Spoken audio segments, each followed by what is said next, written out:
নমস্কাৰ hello' everyone সকলোকে welcome জনাইছো আজিৰ ভিডিঅ'লৈ আজিৰ ভিডিঅ'টিত এটা গুৰুত্বপূৰ্ণ বিষয়ৰ ওপৰত কিছু কথা পাতিম আৰু এই বিষয়টো আমাৰ অসম চৰকাৰৰ যিবিলাক কৰ্মচাৰী আছে বা পেনশনাৰ আছে তেওঁলোকৰ লগত ৰিলেটেড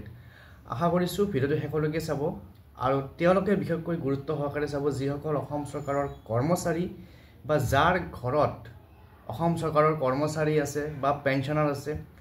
অৰ্থাৎ কাৰোবাৰ যদি মা দেউতা চৰকাৰী কৰ্মচাৰী কাৰোবাৰ দাদা বাইদেউ চৰকাৰী কৰ্মচাৰী বা কাৰোবাৰ তেনেকুৱা ৰিলেটিভ মানুহ কাৰোবাৰ হাজবেণ্ড ওয়াইফ চৰকাৰী কৰ্মচাৰী বা পেনশনাৰ বা কাৰোবাৰ মা দেউতা যদি পেনশনাৰ হয় তেতিয়াও গুৰুত্ব সহকাৰে ভিডিঅ'টো চাব কাৰণ এইটো এটা আমাৰ কৰ্মচাৰীসকলৰ যে এটা সুবিধা আছে আপোনালোকে হয়তো জানে মুখ্যমন্ত্ৰী লোকসেৱক আৰোগ্য যোজনা যাৰ অধীনত চৰকাৰী কৰ্মচাৰীসকলে চিকিৎসাৰ খৰচৰ যিখিনি ৰিইম্বাৰ্সমেন্টই হওক বা চিকিৎসা খৰচ লাভ কৰে কোনোবাই বেমাৰ দেখালে আৰু সেই বেমাৰৰ যিখিনি খৰচ চৰকাৰৰ ওচৰত ক্লেইম কৰাৰ পিছত সেইখিনি লাভ কৰে এতিয়া এই সম্পৰ্কত এটা ইম্পৰ্টেন্ট আপডেট আহিছে যেটো আপোনালোক সকলোৱে কৰিব লাগিব আৰু ভিডিঅ'টোত বিশেষ ডিটেইলছত আলোচনা কৰিম গতিকে যিসকলে নতুনকৈ আহিছে চেনেলটোত ওয়েলকাম জনাইছো আৰু সাবস্ক্ৰাইব কৰি লব চেনেলটো আৰু শেয়াৰ কৰি দিব আপোনালোকৰ কলিগছৰ মাজত আপোনালোকৰ বন্ধু বান্ধৱীৰ মাজত যিসকল চৰকাৰী কৰ্মচাৰী হয়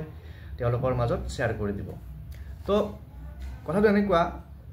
আমাৰ যেটো মুখ্যমন্ত্ৰী লোকসেৱক আৰোগ্য যোজনাৰ পোৰ্টেল আছে ইন শৰ্ট MMLSAY এই আঁচনিখনত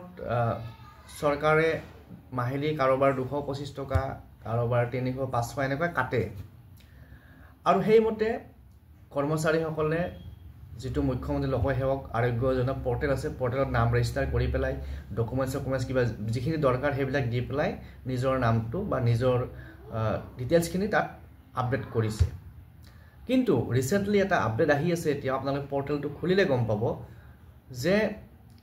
এই স্কিমটোৰ আন্ডাৰত বা এই আঁচনিখনৰ অধীনত কেশলেছ ফেচিলিটি আৰম্ভ হ'ব গৈ আছে অতি শীঘ্ৰে মানে মেডিকেল বিলাকত কেশলেছ সুবিধাটো লাভ কৰা যাব অৰ্থাৎ বেমাৰ হলে আমি আৰু ৰিইম্বাৰ্সমেন্টৰ কাৰণে ক্লেইমৰ চিন্তা কৰা দৰকাৰ নাই ডাইৰেক্ট কেশলেছ ফেচিলিটি মেডিকেলত ল'ব পৰা যাব কৰ্মচাৰীসকলে তো এতিয়া সেই পাৰপজটোৰ কাৰণে কি কৰিব লাগিব যিবিলাক চৰকাৰী কৰ্মচাৰীয়ে মুখ্যমন্ত্ৰী লোকসেৱক আৰোগ্য যোজনা পোৰ্টেলত নাম ৰেজিষ্টাৰ কৰিছে তেওঁলোকে নিজৰ আধাৰ ভ্যালিডেট কৰিব লাগিব আগতে কৰিছিলে এবাৰ হেতু বেলেগ কথা কিন্তু এতিয়া আৰু এবাৰ আধাৰ ভ্যালিডেট কৰিব লাগিব অৰ্থাৎ আধাৰ নাম্বাৰ দিব লাগিব আৰু আধাৰত OTP আহিব যেটো মোবাইল নাম্বাৰ ৰেজিষ্টাৰ আছে সেই নাম্বাৰত OTP আহিব আৰু OTP দি পেলাই আধাৰখন ভেৰিফাই কৰিব লাগিব ঠিক তেনেকৈ বাকি যিখিনি মেম্বাৰ আছে ডিপেন্ডেন্ট আছে ধৰক যদি এজন মানুহৰ ওয়াইফ আছে ওয়াইফৰ যিখন আধাৰ কাৰ্ড